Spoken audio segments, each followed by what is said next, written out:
Morning, lad. How are you this morning? Morning, Mike. All good. All good. It's been a long time since we spoke.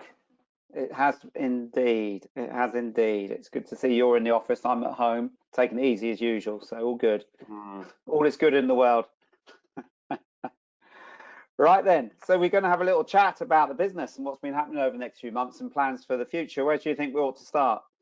Sounds good to me. Why don't we kick off with probably the biggest discussion going on at the moment in the business world is how have we managed to stay afloat and have we adapted during and since lockdown kicked in due to coronavirus? Hmm. Yeah, I guess we get asked that a lot, and it's a big question for a lot of businesses at the moment, isn't it? So I guess it's the starting point for us is that whole. I mean, our business has been over the last 4 years has been built up on retail. Initially, we were going direct to retail, and then we started going through wholesalers. And we still work with the same sort of five solid wholesalers who supply those 450 plus independent shops that we work with. And okay, we added on then Ocado and Whole Foods and Booths up north. But I remember back, it was about a year ago, we started looking at and thinking about that direct to consumer model. And I thought it was really relevant for us because we've got such a strong brand ethos, a good story behind the business, and we've got a very close relationship with our customers, had good following on social media. So that's when we started looking at that whole D2C model. And we spent last autumn developing the initial website, launched it in January. But then it was just so busy with our normal retail business that we put it on hold to a certain extent. It just trickled over, a few orders coming in each day. And then I guess it was just by coincidence, obviously, that the whole COVID stuff started in March, and we started noticing that those orders were just increasing exponentially, really. And so then we started focusing a little bit more on the website and spending a bit more time and resources on it and improving that user experience. And now it's got to being almost about 20-25% of the business in 3 or 4 months, which is an incredible shift and pivot in the business, I guess. And it's Yeah. been really interesting trying to how we've had to adapt, so quickly to that. But it's been a good, it's been good fun as well, because I think that whole OPP Direct, as we call it, has allowed us to do some really interesting and different things, hasn't it? Yeah, and I think we'll explore that a bit more later. I guess the Mm. other side of the business, the retail wholesale side for us, we've been very lucky to be relatively unaffected. Yeah, yeah, Um, that still is continuing to grow even during lockdown, probably more so than usual. And I guess that's partly because we're in the frozen food sector, aren't we? And people see that as a good food to stock up on and yeah. in case there are any shortages, especially early on during lockdown, we had some real spikes in sales with the wholesalers. I think that was people Mm. panic buying, wasn't it, and everyone trying to stock up on stuff. Yeah, I think you're right. I think the research has showed that frozen food as a category has done well over the last 3 to 4 months. And on top of that, plant-based food has increased as a percentage of overall spend. Mm. So you're absolutely right. I think Ocado, it's been well documented, we're struggling to cope with the demand. They're still not taking on new users, so they're a key customer of ours. And interestingly, I also read some articles about independent health stores becoming those ones that were managing to operate and keep open, whether it be by delivery or pickups or whatever. That I think some of them have seen an increase in footfall because people are just becoming a bit more aware, conscious, concerned about their own personal health. Yeah, and it's convenience, isn't it? I think a lot of people are going to those health stores rather than driving to a big busy supermarket. People have felt safer in the smaller shops, which Mm, is where we're mostly sold, isn't it? So that's been yeah, a lucky coincidence as well. yeah, no, it has. So, what would you say have been the most popular products over the last few months, and what have been the ones that have been really exciting to develop? Well, I think this is both of our favorite areas of the business. This is the MPD side, isn't it? Where we're now able to um, much more quickly adapt and respond to what our audience is asking for, and what we think is important to focus on. So a great example is we went soon after we set up OPP Direct, we wanted to launch a new flavour, partly to celebrate that we were going direct to consumers, but also I think we just wanted to give people something to really get excited about, and take their minds off all of the worries of COVID. And it just so happened that we were working with Meatless Farm. We were interestingly doing their online picking and packing for their store, because they saw how well OPP Direct was doing, and that we were handling that quite effectively. So we launched one of our first new flavors. We're not known for releasing lots of new products. We like to develop them over time and get them right, make sure they're as good as they can be before launching them. And so we worked on, which we think is the first ever vegan frozen cheeseburger pizza. And this is what they call a mashup in the food trends world. We did this a really good, strong partnership with Meatless Farm, but we also got on board Applewood, who do this incredibly popular vegan cheese. Yeah. And we also wanted to work with a vegan independent business and bring on Mushi's, who do this lovely vegan free-from burger sauce. So it's a pretty mighty collaboration to get partly for us to support the vegan community, the large and small businesses.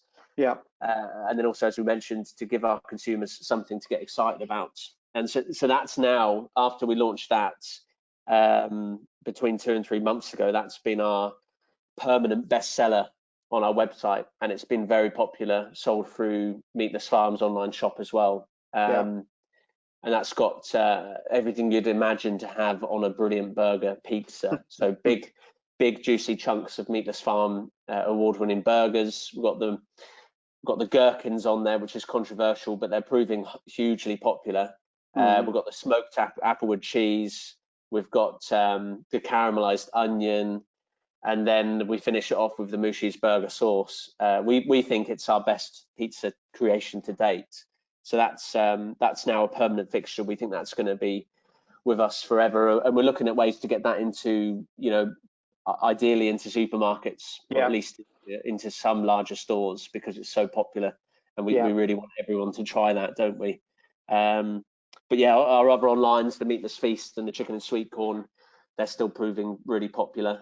And we can't say too much, but we're now working on another big collaboration pizza in line with another major new vegan cheese launch. And I think we'll have to leave that there just in case.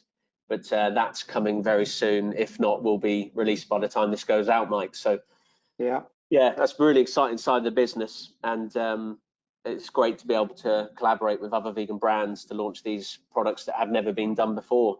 Yeah, I think collaboration and partnerships is a key thing for smaller challenger brands like us, isn't it? If we can find like-minded companies, preferably bigger ones than us, who are happy to work with us, then it really can make a difference. Yeah. And so with that in mind and what we've just talked about, what do you think is worth exploring in terms of our growth and expansion coming up? Well, I think the key areas that we've talked about for the next 12 months, it's really still twin tracking the business between the retail and the D2C. Definitely on the retail side, I think we're definitely going to be looking into mainland Europe and possibly into the Middle East. I know you've just recently done a deal with a Cyprus distributor, so that's excellent. We're quite strong in Netherlands, and we work through a distributor who gets us into the jumbo stores in never say that one right. So I think there's opportunity in Scandinavia, France, and Germany on the retail side, and then on the D2C side, I think there's two things. We're still only really playing with the market in the UK, so we know that with better resources, more paid for advertising, we can still grow that business, the direct to consumer in the UK. And then I think the other interesting thing is to see whether we can replicate that D2C model in some key European countries, Netherlands and possibly Germany, because they don't have anything like that at the moment. I think we've proven that it works, it's sustainable, it's profitable. So I would say that's the key areas for me. The other interesting one, of course, is food service. Fortunately, we weren't in food service, well, tiny percentage of our business when COVID struck, and so we've managed to avoid the problems that those guys that are in food service have had. But I think that's something where, again, restaurants are increasingly going to have to look for good quality plant-based alternatives. So I think that's an area we're going to be exploring as well. Sounds good. Lots of exciting stuff for the future. Absolutely. Got to keep it positive these days, haven't you? Yeah, I think so. Well, definitely. We're in the, all plant-based businesses are in the right place at the moment. There's again, research shows people are going to be more aware, I think, of their food and their health and the environment. And so, if as long as plant-based businesses, tick all of those boxes, it's more, for me, it's more than just being vegan. It's about looking at the sustainability, environmental side of things around packaging, and where the provenance of your food comes from.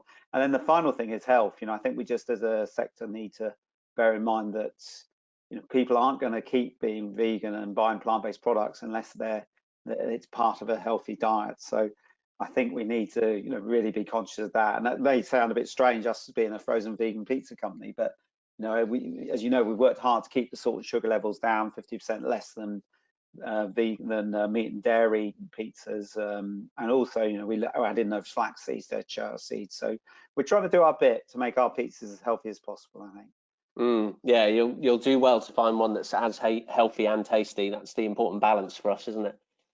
And that's probably why you're so excited about us working on a new sourdough healthy green flavour come Veganuary.